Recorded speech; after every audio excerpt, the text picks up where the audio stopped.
मुसलमान और मुसलमान का मकसद ये मुसलसल जद्दोजहद का नाम है। मुसलसल कोशिश में रहना, अपनी रूहानी तरक्की के लिए भी, मुआशी तरक्की के लिए भी, दीनी उरूज के लिए भी, इस्लामी इक़दार के लिए मुसलसल कोशिश में रहना। मुसलसल दूसरों को लेके चलने के लिए, दूसरों को पैगाम हक़ देने के लिए, कुफ्र को पैगाम दीन देने के लिए, गलबा इस्लाम के लिए मुसलसल जद्दोजहद करना, ये मुसलमान को अल्लाह तबारक व तआला और उसके प्यारे हबीब अलैहिस्सलाम की तरफ से मकसद दिया गया है।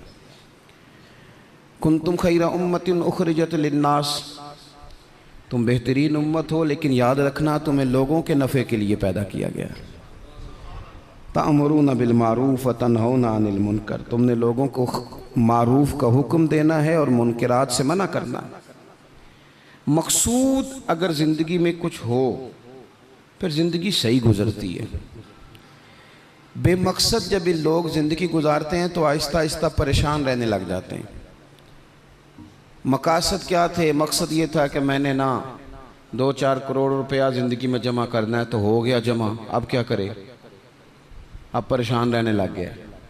अब कहता है पता नहीं सारा कुछ है, मेरा दिल ही नहीं लगता।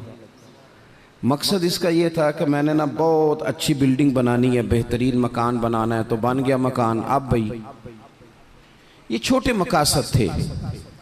मैंने मुल्क से बाहर जाना है, जाके सेट होना है, तो हो गया सेट। अब मकासद जब तक बड़ा नहीं होता, मुसलमान मकसद हयात को जब तक पहुंचता नहीं और जब तक वो सही डायरेक्शन पर चढ़ता नहीं, उतनी देर वो परेशान है।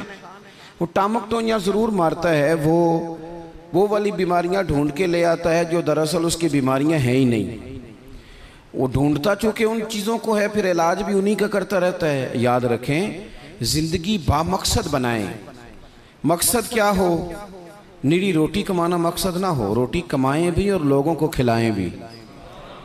आप अगर इसलिए माल बढ़ाएंगे कि मैं मालदार हो जाऊं, तो ये तो महमूद नहीं, ये प्यारा नहीं आपका ये नज़रिया। लेकिन अगर माल इसलिए कमाएं कि या अल्लाह पैसे देना, पर मुझे तरीक़ा भी हज़रत उस्मान गनी वाला देना, मुझे सलीका हज़रत अब्दुर्रहमान इब्ने औफ वाला देना। आप अगर मकासद के तहत ज़िंदगी गुजारेंगे तो बेचैन नहीं रहेंगे। अगर आपका कोई मकसद है, आप अगर सहाबाए किराम अलैहिम रिदवान की मुक़द्दस ज़िंदगियों को देखें तो कोई मकसद था, कुछ पीछे था जिसके लिए वो जद्दोजहद कर रहे थे। हज़रत मौला अली शेर खुदा करमल्लाहु ताला वजहुल करीम, एक बात करता हूँ, एक मिसाल देता हूँ। हज़रत अली शेर खुदा का शुमार बज़ाहिर अभी बच्चों में होता था जब कलमा पड़ा, और जब सारी बरादरी इकट्ठी थी और हुजूर ने फरमाया मैं अल्लाह का रसूल हूँ, कौन कौन मेरे साथ दीन की मदद करेगा, कौन मुश्किल वक्त में हिफाजत करेगा, तो सब चुप रहे। हज़रत अली उठ के खड़े हो गए, कहा या रसूल अल्लाह, मैं मुहाफिज भी बनूंगा और दीन का मददगार भी बनूंगा। अब एक मकसद बना लिया है कि मैंने तलवार लेनी है, मैंने दीन की हिफाजत करनी है, मैंने ये काम करना। एक मकसद तो है ना यार, एक प्रोग्राम बना लिया है। अब हज़रत मौला अली शेर खुदा हर मैदान में पहली सफ़ में नज़र आए। एक मौका ऐसा आया जहाँ मेरे हबीब अलैहिस्सलाम ने फरमाया कि अली, तुम मदीने में मेरे पीछे रहो, बच्चे हैं, औरतें हैं, निगहबानी है, और मैं इसलिए इसी तरह तुम्हें छोड़ के जा रहा हूँ जिस तरह हज़रत मूसा अलैहिस्सलाम जनाब हारून को छोड़ के गए थे, मगर ये कि मेरे बाद नबी कोई नहीं। एक मौके पर सिर्फ छोड़ के गए, जिहाद पे साथ नहीं लेके गए, तो हज़रत अली रोने लगे। अल्लाह करे आपको समझ आए मेरी बात की। बच्चा हमारा भी रोता है, पर वो कहता है मैंने सैर के लिए जाना है। मकसूद कुछ और बना लिया है ना। पैसे हमारे बच्चे भी मांगते हैं, पर वो कहते हैं कि टूर जा रहा है, मैंने साथ जाना है। हमें भी रोना आता है कई दफ़ा, लेकिन वो जो पार्टी हमने काबू करनी थी वो कोई और करके ले गया। ये तो ग्राहक मेरा था, ये दाएं बाएं कैसे निकल गया। रोना तक आ जाता है, उनका भी रोना था। अर्ज़ की या रसूलल्लाह सल्लल्लाहु अलैहि वसल्लम, आप मुझे बच्चों और औरतों पर छोड़ कर जा रहे हैं? तो हुजूर सल्लल्लाहु ताला अलैहि वसल्लम ने फरमाया, अली उसी तरह छोड़ के जा रहा हूँ जिस तरह हज़रत हारून को जनाब मूसा कलीम छोड़ के गए थे। भाई एक मकसूद था कि मैंने मैदान में रहना है, एक इरादा किया था, एक प्रोग्राम बनाया था, फिर सारी ज़िंदगी वो मैदान में रहे। उनको जब खंजर लगा ना कूफे की जामे मस्जिद के करीब, तो बंदे को तकलीफ़ होती है तो वो हाय करता है, बेटे को आवाज़ देता है, नसीहतें लिखवाता है। लेकिन मौला अली को खंजर लगा तो क्या कहते हैं? कहते हैं फुज़्तु बिरब्बिल काबा, लो भाई लोगो रब्बे काबा की कसम आज मैं कामयाब हो गया हूँ। एक मकसूद बनाया था ना, आज मैं उस मकसूद तक पहुँच गया हूँ। यार कोई मकसद तो हो। लो सुनो बात, बुखारी में मौजूद है। एक खातून थी जो मस्जिद नबवी शरीफ में झाड़ू देती थी।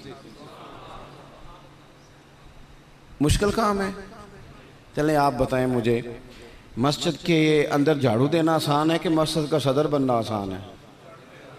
नहीं, सदर बनना ही सौखा दे, इसलिए कि सदर बन के करना कुछ नहीं ना, आर्डर ही जारी करना है। इल्ला माशाअल्लाह अच्छे लोगों की बात नहीं करता। इसलिए अच्छा ज़्यादा अजर वाला काम तो ये ना कि अल्लाह का घर साफ किया जाए।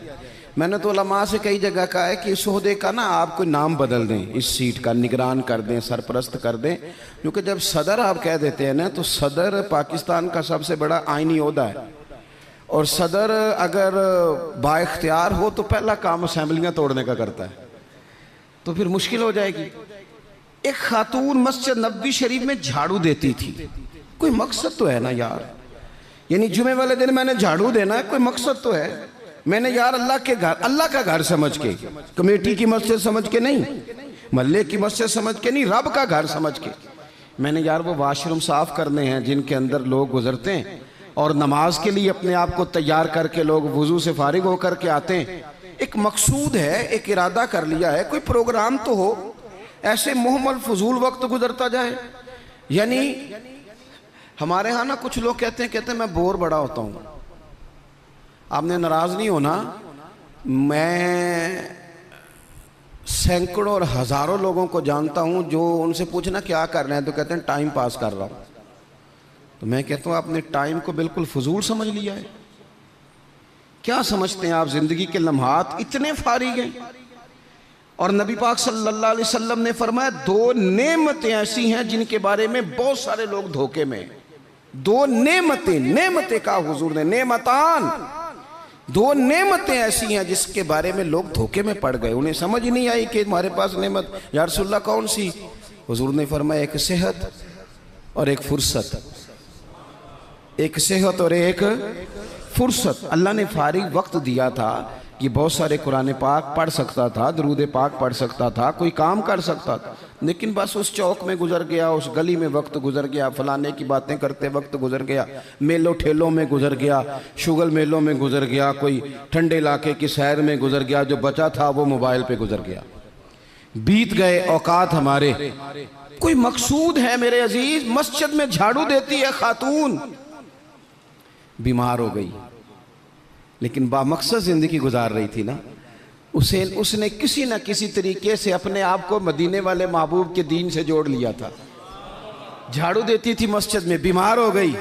कुर्बान जाएं रसूल कायनात यानी अल्लाह की रहमत कामिला, हुजूर खुद चल के तीमारदारी करने तशरीफ ले गए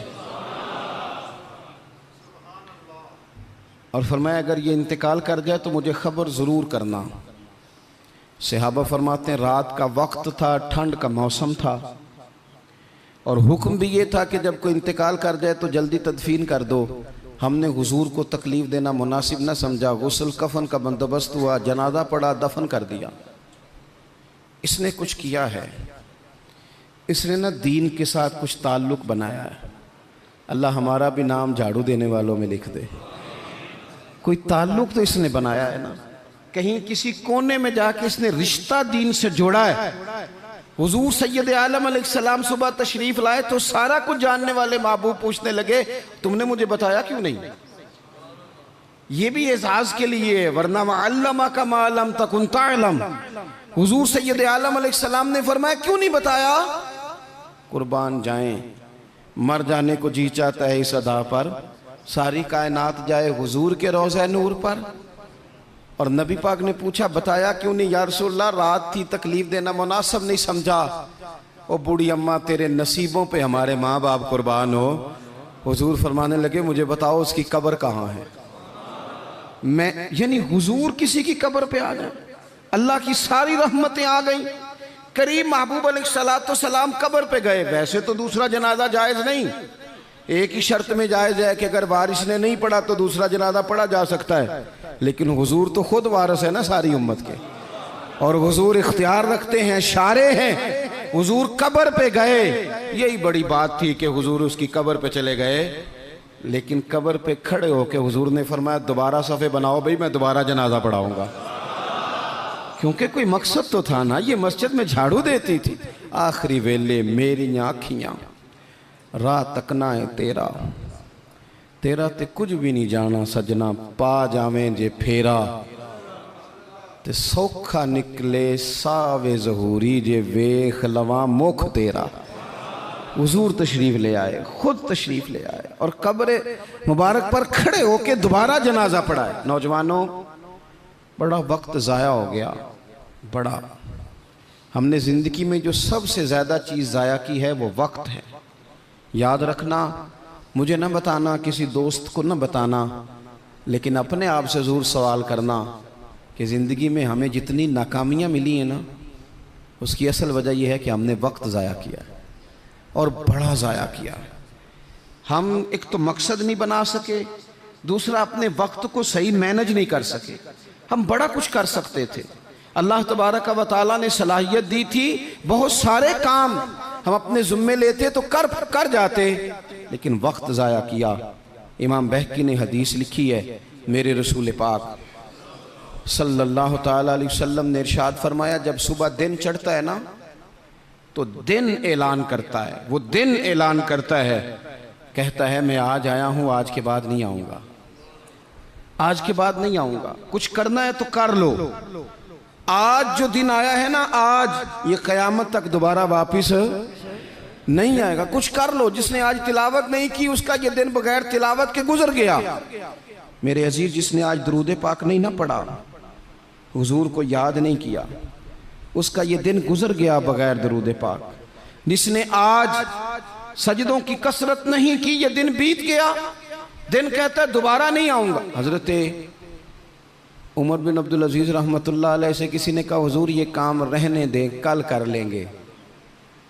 तो आप फरमाने लगे, अगर ये काम कल करूँगा तो जो काम कल करने हैं वो कब करूँगा? ये कल पे डाल दूंगा तो जो काम कल करने वो फिर कब करूँगा? वो कल वाला दिन भी फिर इसी तरह गुजर जाएगा। 39 साल उम्र पाई हज़रत उमर बिन अब्दुल अजीज़ ने। कितनी? हल्का सा बोलिएगा। 1 कम 40, 1 कम 40, 39 साल उम्र। पिछले बादशाह जालिम थे, ये उनके जुल्म बिद हो गए। आवाम के साथ बड़ी जगह पे वो खैर नहीं कर पाते थे, जनाब उमर वो खैर भी कर गए। हज़रत उमर बिन अब्दुल अजीज़ रहमतुल्लाह अलैह सारा हुकूमत का नक्शा भी बदल गए। ये 20 कुरान भी पढ़ गए और करोड़ों दफ़ा मदीने वाले पे दुरूद व सलाम भी भेज के चले गए। उम्र 39 साल पाई, उम्र 39 साल पाई। बीत गया हमारा वक्त। पीछे पलट के देखते हैं तो बड़ा कुछ ज़ाया कर आए। मज़ीद ना करना, मज़ीद ना करना। अपने अगर हम चाहते हैं मुआशरा इस्लाह पजीर हो तो एक तो बामकसद, दूसरा वक्त बिल्कुल किसी मौके पे ज़ाया नहीं करें, किसी मौके पे। इमाम शाफ़ी रहमतुल्लाह अलैह फरमाया करते थे, मैंने सूफिया से एक बात सीखी है जिसने मुझे बड़ा नफ़ा दिया है। हुजूर वो क्या है? आप फरमाते हैं, सूफिया फरमाया करते हैं कि वक्त एक तलवार है, इसे अपने हाथ में कर लो तो बड़ी मुश्किलात काट डालोगे, और अगर तुमने इसको अपने हाथ में ना किया तो फिर वक्त तो तलवार ही है, ये तुम्हें काट डालेगा, फिर तुम कट जाओ। जवान बिलखुसूस ये टाइम पास ये निकाल दें। मिजाज बन गया है हमारा शुगल मेले का। गप्पे घंटों भी हों तो वक्त का पता नहीं चलता। शुगल मेले का, मैं आपको पता है हम गुलाम हैं औलिया के, हम सूफिया के नज़रियात को कुरान और सुन्नत की तर्जुमानी समझते हैं। लेकिन ये कि आपने नहीं देखा होगा कि 20 लोग इकट्ठे होकर किसी जगह एक गली से निकले हों, कोई पूछे किधर जा रहे हो तो कहें हम जुमा पढ़ने जा रहे हैं मस्जिद में। 20 होके नहीं निकलते। लेकिन अगर ठंडे इलाके में सैर करने जाना हो तो 20 की बस भर जाती है कि नहीं? अगर कहीं फलानी जगह मेला लगा हुआ है तो फिर 2-3 गलियों से बसें भर जाती हैं कि नहीं? मैं अक्सर कहता हूँ कि आपने शुगल मेला बना लिया है मज़ारात को। शुगल में अल्लाह सारे रास्ते में नमाज नहीं पढ़ी, क्या मिजाज, वक्त को जाया कर रहे हैं और बड़ा ज्यादा कर रहे हैं, और ये पलट कर हाथ नहीं आएगा। जिन लोगों ने काम किया, हमारा हजार हा इख्तलाफ है यूरोप के साथ, पर ये बात तो मान जाओ ना, उन्होंने अपना वक्त मैनेज कर लिया है, मैनेज कर लिया। हम अभी तक हैं, बहुत सारी चीजें हैं, नारों में जिंदा हैं, उन्होंने मैनेज तो किया है। तीसरी बात मेरे अजीज इस्लाह माशरा के लिए जो बड़ी अहम और बड़ी ज़रूरी है, वो ये है कि तरजीहात का तायुन करें ज़िंदगी में। मेरी दरअसल तरजीह क्या है, असल मकसूद क्या है। ये हमारे मजहबी इज्तिमात होते हैं, मुझसे लोग वक्त लेने के लिए आते हैं, बड़े अच्छे लोग होते हैं, खैर के लिए आए हैं, वरना हमें कौन पूछता है। तो मैं कई दफ़ा पूछता हूँ दोस्तों से कि जो आप महफिल करा रहे हैं तो कोई पस मंज़र भी तो बयान करें ना, मकसूद क्या है। चलें इतना ही कह दें कि सवाब की नीयत से करा रहे हैं, अल्लाह में अजर देगा, लेकिन ये कि मकसूद ही नहीं पता। जवानों की बड़ी बड़ी जमातें बनी हुई हैं, मकसूद का ही नहीं पता दरअसल जाना किस तरफ। अपनी ज़िंदगी में तरजीहात, और जब तरजीहात तय करें तो ज़रूरियात को आगे रखें, फ़राइज़ को हमेशा आगे रखें। जो फ़राइज़ हैं, जो वाजिबात हैं, उनको हमेशा पहला दर्जा दें। बहरहाल महफिल कराना मुस्तहब है, और नमाज पढ़ना, आहिस्ता क्यों बोलते हैं आप, नमाज पढ़ना, ख़त्म शरीफ दिलाना बहरहाल मुस्तहब है, लेकिन सही कुरान पाक पढ़ना सीखना ज़रूरी है। जो ज़्यादा ज़रूरी है वो क्यों नहीं कर रहे। तरजीहात अगर आप ले आएंगे ना, मैं बहुत सारे लोगों को जानता हूँ तवज्जो से ख़त्म दिलाते हैं, हमें भी कहते हैं मौलाना इस दफ़ा अब्बा जी के ख़त्म पे आपकी बारी है, पिछले साल फलाने को बुलाया था, उससे पिछले साल फलाने को। भाई आप नमाज पढ़ते हैं, कहते हैं आप दुआ करें, आप दुआ करें मैं शुरू कर दूं। तो मैं कहता हूं अगर नमाज की दुआ करानी है घर बैठे बैठे मुझसे, तो ख़त्म की दुआ नहीं घर बैठे बैठे हो जाती, वो भी कर देता हूं, यहीं से अल्लाह ताला उनको उनकी मगफिरत फरमाए। तरजीहात हमेशा आपके जो ज़रूरी काम है, याद रख लें, आपके मदरसा बड़ा ही ज़रूरी है। मैं किसी की तारीफ़ बड़ा कम करता हूँ, इसलिए कि तारीफ़ खुशामद बन जाती है तो बंदा मुश्किल में आ जाता है। लेकिन अभी मैं आया हूँ ना, तो यहाँ बच्चे साथ कुरान पाक पढ़ रहे थे। मेरे आशिया ख्याल में ये बात भी आ सकती थी कि कारी साहब ने, हज़रत साहब ने छुट्टी क्यों नहीं कराई, मस्जिद में महफिल है। लेकिन आप यकीन करें कि मेरा दिल इतना ठंडा है, मैंने कहा ये बिल्कुल सही कर रहे हैं, इनको पढ़ना ही चाहिए। ये जो काम इनके लिए ज़्यादा ज़रूरी है, इनके घर वालों ने जिगर के टुकड़े दिए पढ़ाने के लिए, तो जो जिस काम के लिए भेजे हैं वो काम ज़रूरी है, वही इन्हें करना चाहिए। तरजीहात तो तय करें मेरे भाई, दरअसल तरजीह क्या है। हज़रत तलहा रज़ी अल्लाह ताला अन्हु फरमाते हैं, एक बद्दू हुजूर की बारगाह में आया, सादा बंदा, बाल बिखरे हुए, हालत बड़ी परागंदा, मिशकात में हदीस है। उसने आन करके अर्ज़ की, या रसूल अल्लाह सल्लल्लाहु ताला अलैहि वसल्लम, हुजूर मुझे बताइए इस्लाम क्या है, इस्लामी अहकामात बताएं। तो हुजूर ने कलमा शहादत के बाद फरमाया कि वक्त पर नमाज पढ़ना, दिन और रात में 5 नमाजें तेरे ऊपर ज़रूरी हैं। उसने अर्ज़ की, हुजूर कुछ नफल भी पढ़ूं? तो फरमाया अगर तो अपनी तरफ से पढ़े तो बड़ा ही अच्छा है। उसने कहा, उसके बाद फरमाया साल में 1 महीने के रोज़े रखना। अर्ज़ की, हुजूर कुछ नफली भी रखूँ? फरमाया रखे तो बड़ा बेहतर है। फिर फरमाया हज फ़र्ज़ हो जाए तो पहली फुर्सत में करना। हुजूर कुछ साथ नफली भी करूँ? फरमाया करे तो अच्छा है। फिर फरमाया ज़कात दे, ज़कात। उसने अर्ज़ की, या रसूल अल्लाह सल्लल्लाहु ताला अलैहि वसल्लम कुछ नफली सदकात भी करूं? फरमाया करे तो बड़ा अच्छा है। उसने ये बातें सुन के ना सिर्फ फ़राइज़ की तालीम दी, फ़राइज़ की। आज जो खतीब मुझे और आपको नुक्ते सुनाए, हम तवज्जो से सुनते हैं, और अगर फजर में इमाम साहब वुज़ू के मसले बताएं तो कहते हैं एडा आलम ही नहीं। आलम तो उसी जिनने कल बड़ी ऊँची तकरीर की थी। अगर वो आपको गुस्ल का तरीका बताए तो लोग कहते हैं ये तो इल्म की शायद बात ही नहीं। वो नुक्ता बयान करने वाला, वो जिसकी आवाज़ ज़्यादा बुलंद हो रही थी। आवाज़ बुलंद होना ज़्यादा ज़रूरी नहीं होता, दलाइल बुलंद होना ज़रूरी होता है। आपकी दलील कितनी मजबूत है ये ज़्यादा अहम है। तो अल्लाह के महबूब अलैहिस्सलाम ने फरमाया फ़र्ज़ नमाज पढ़, ज़कात दे, रमज़ान के रोज़े रख, हज कर। हुज़ूर सैयद आलम सल्लल्लाहु ताला अलैहि वसल्लम ने ये तरजीहात बताई। वो शख्स पता है हुजूर से क्या कहता है? कहता है, या रसूलल्लाह जो मैंने आपसे सुना है ना कमी करूँगा ना इजाफा करूँगा। गोया वो मान गया कि मैं तरजीह दूंगा फ़राइज़ को। तो रसूल पाक सल्लल्लाहु अलैहि वसल्लम ने फरमाया, सहाबा की तरफ देख के फरमाया, अगर ये जो कह रहा है उस पर डटा रहा जो इसने कहा है अगर वो सच किया इसने तो फरमाया फिर ये बंदा कामयाब हो जाएगा, फिर ये फलाह पा जाएगा। आप तरजीह हमेशा अहम काम को दें। मैं जो बात करने लगा हूं मेरे उलमा उसकी जिम्मेदारी लेंगे। आपसे ये नहीं पूछा जाएगा कि आपने मज़ार पे चादरें कितनी डाली हैं, ये ज़रूर पूछा जाएगा कि माँ बाप की खिदमत की कि नहीं की। तो जो तरजीह है मज़ार पे चादर ज़रूर डालें, मना नहीं, पर यह कि वहाँ वक्त पे जाना, वहाँ ड्यूटी ठीक करना और अम्मा अब्बा घर में परेशान हो। रसूल कायनात सल्लल्लाहु अलैहि वसल्लम की खिदमत में एक सहाबी हाजिर हुए, अर्ज़ की या रसूल अल्लाह सल्लल्लाहु ताला अलैहि वसल्लम, मैं एक मसला दरियाफ्त करने आया। मेरे दोस्तों पता हमें क्या हुआ है, हमने ना बाहर वक्त बहुत ज़्यादा दिया है और जो हमारे घर के अंदर हमारी जिम्मेदारियां थी ना, हमारे बच्चे, हमारी बीवी, हमारे बहन भाई, उन जिम्मेदारियों से ना हमने जान छुड़ाई है। इल्ला माशाल्लाह कुछ लोगों ने बच्चे को चार्ज किया, बच्चा तंग कर रहा है, लगा दो गेम मोबाइल पे, चलो हमारी जान छूटी, वो जाने उसका काम जाने। आप अगर 10-15 मिनट बच्चे को देते, वो आपसे खेलता, वो मानूस होता। आप कहते मैं बड़ा मसरूफ़ हूँ, और भाई तो इतना मसरूफ़ तो नहीं जितने मदीने वाले महबूब मसरूफ़ हैं। लेकिन रसूल पाक के तो कंधों पे इमाम हसन चढ़ के सवारी किया करते थे, हुजूर की तो गोद में इमाम हुसैन खेला करते थे। हज़रत अबू हुरैरा कहते हैं मैंने देखा है कि हुजूर ने उनके बाजू थामे, उन्होंने पैर पहले हुजूर के मुकद्दस कदमों पे रखे, फिर उन्होंने अपने कदम मुबारक हुजूर की मुबारक पिंडलियों पे रखे, फिर टखनों पे रखे, फिर पेट पे रखे, फिर हुजूर की ज़ुबान चूसनी शुरू कर दी। तू क्यों वक्त नहीं दे रहा अपने बच्चों को? क्यों नहीं हम वक्त दे पाते अपने नवासों को, नवासियों को, पोतों और पोतियों को? वो जो हमारे लिए ज़रूरी था वो हमसे मानूस होने की बजाय किसी बदअकीदा से जाके मानूस हो जाते हैं।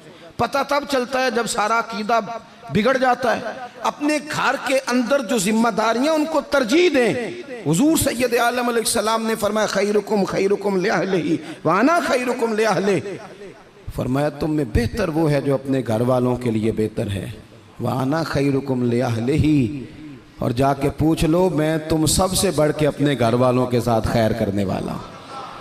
तरजीह दें। एक सहाबी आए, अर्ज़ करते हैं या रसूल अल्लाह सल्लल्लाहु अलैहि वसल्लम, मेरी बीवी पे हज फ़र्ज़ है, वो हज करने जा रही है, ये सियासता में हदीस मौजूद है, और मेरा नाम एक गज़वे में लिख दिया गया है, मैं जिहाद के लिए जा रहा हूँ, नाम मैंने लिखवा लिया है, हुक्म मेरे लिए क्या है? मेरी बातों की समझ आ रही है आप हजरात को? मेरी बीवी हज के लिए जा रही है, वो साहिब इस्तात होगी, जाहिर है उसके पास माल होगा, वो जा रही है, उसको जाना है, वो तैयार है, और मेरा नाम गज़वे में लिखा है, तो हुक्म क्या है? देर नहीं लगाई रसूल पाक ने, हुजूर फरमाने लगे तो अपना नाम गज़वे वाली लिस्ट से कटा, जिहाद पे ना जा, बल्कि तुम महरम बनकर अपनी बीवी के साथ हज करने जा। वो तेरी जिम्मेदारी है, वो तेरे अलावा कौन महरम बनेगा उसका? तो जो तेरी ड्यूटी का काम है उसे तो करना, तरजीही बुनियादों पर काम को करें। 4 बातें हो गई, एक बात आखिर में 5वीं। हम ना बहुत सारी चीज़ों की इस्लाह करते हैं, लफ्ज़ भी कई दफ़ा तराश लेते हैं, जुमले भी बड़े अच्छे तरतीब दे लेते हैं, लेकिन आहिस्ता आहिस्ता ना हमारे लहजे सख्त हो गए। सारी तवज्जो लफ्ज़ों पे ना दें, कुछ लहजों पर भी दें। लहजा जो होता है ना इंसान का, लहजा, यानी बेटे को आवाज़ दी, अब्बा जी ने कहा बेटा, उसने कहा जी अब्बा जी क्या मसला, हुक्म करें, अभी तो मैं गया था। इसमें जुमला गुस्ताखी वाला कोई भी नहीं, पर लहजा गुस्ताखी वाला है। अब्बा जी क्या हुक्म है? कोई गुस्ताखी है इस लफ्ज़ में? अभी तो मैं यहाँ से गया हूँ, कोई गुस्ताखी है? लेकिन उसका जो लहजा है ना, चले मैं आसान करता हूँ, आपकी समझ में बात आएगी।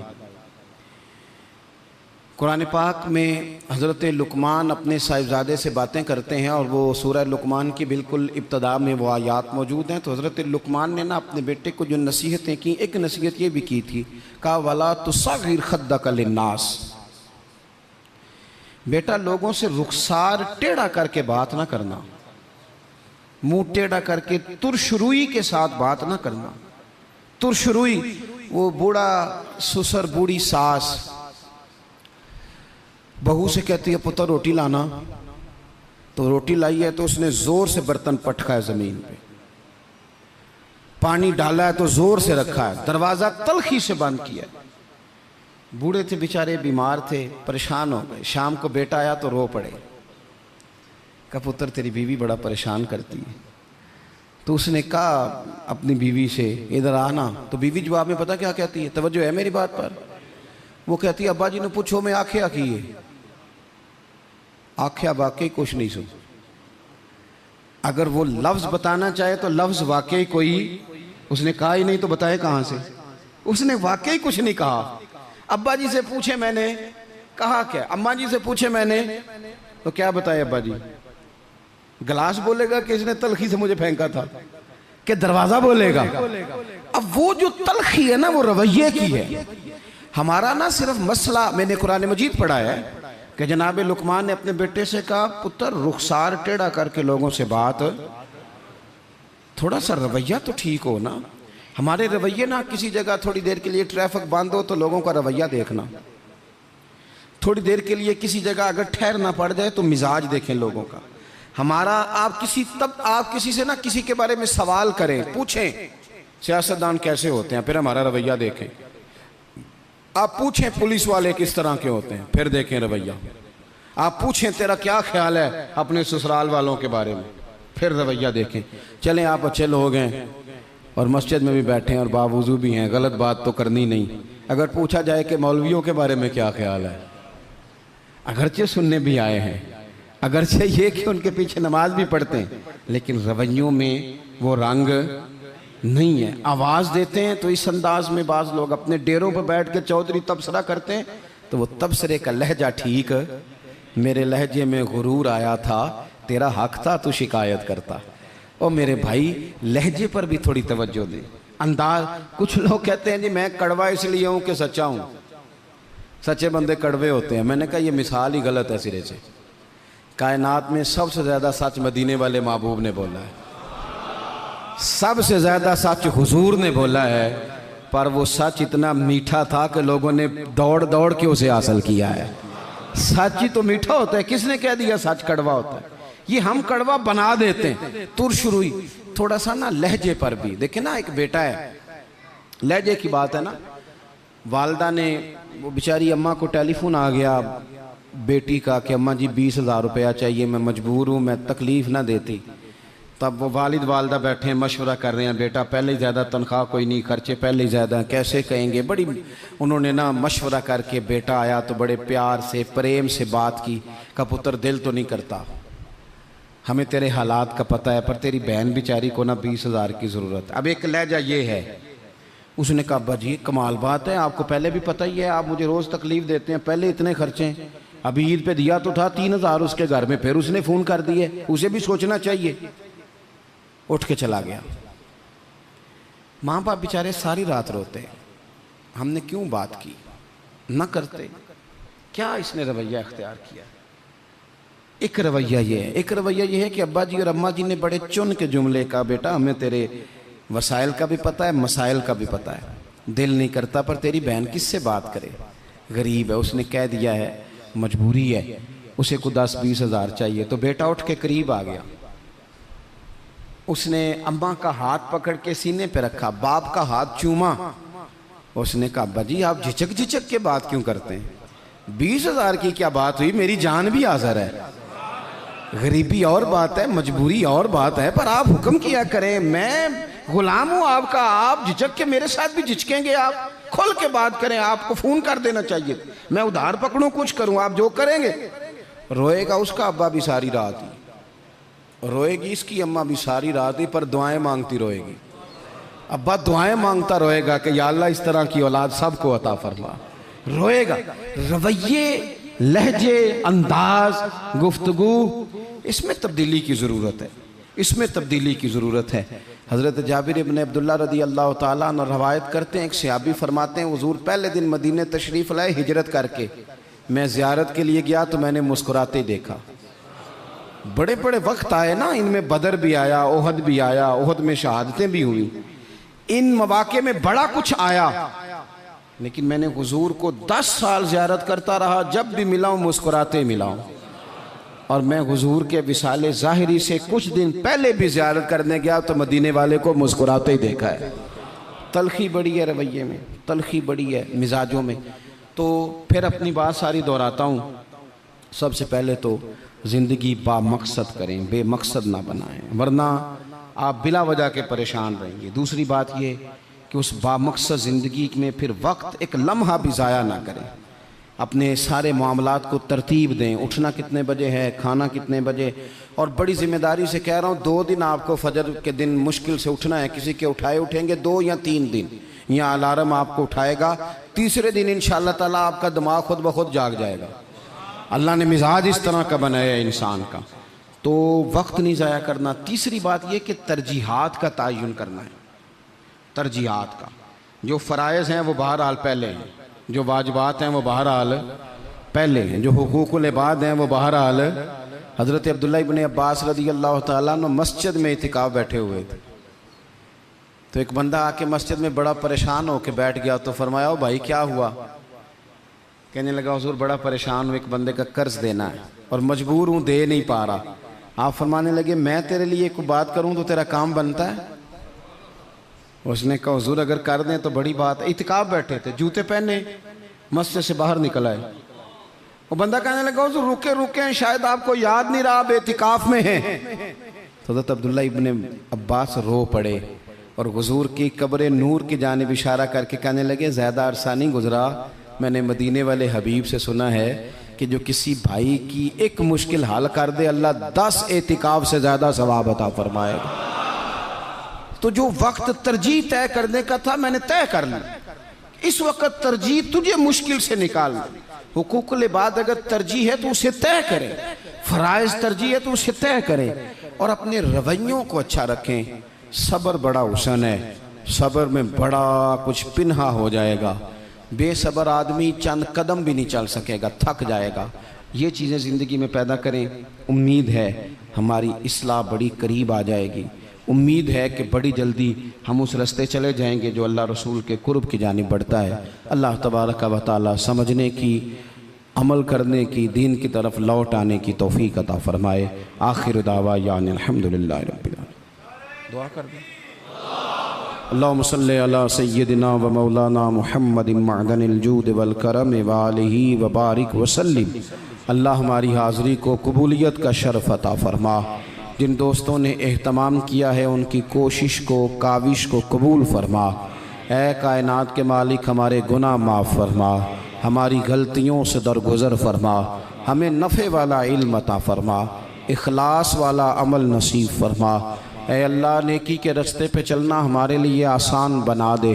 गुनाह और बदी से कल्बी नफ़रत अता फरमा दे। बीमारों को शिफा दे दे, मकरूज़ों को कर्ज़ों से रिहा कर दे, तंगदस्तों को वुस्सत रिज़्क़ दे दे। जो बेघर हैं उन्हें अपनी छत दे दे, जो बे औलाद हैं उन्हें साहिब औलाद कर दे। औलाद वालों की औलाद को फरमा बरदार बना दे। हमारा ख़ात्मा बिल खैर फरमा, हमारा ख़ात्मा बिल ईमान फरमा। पर्दा पोशी नसीब फरमा, पर्दा पोशी नसीब फरमा। रब्बिग़फिर वरहम व अन्त खैरुर राहिमीन। व सल्लल्लाहु तआला अला हबीबिही सय्यिदिना व मौलाना मुहम्मदिन। अस्सलाम।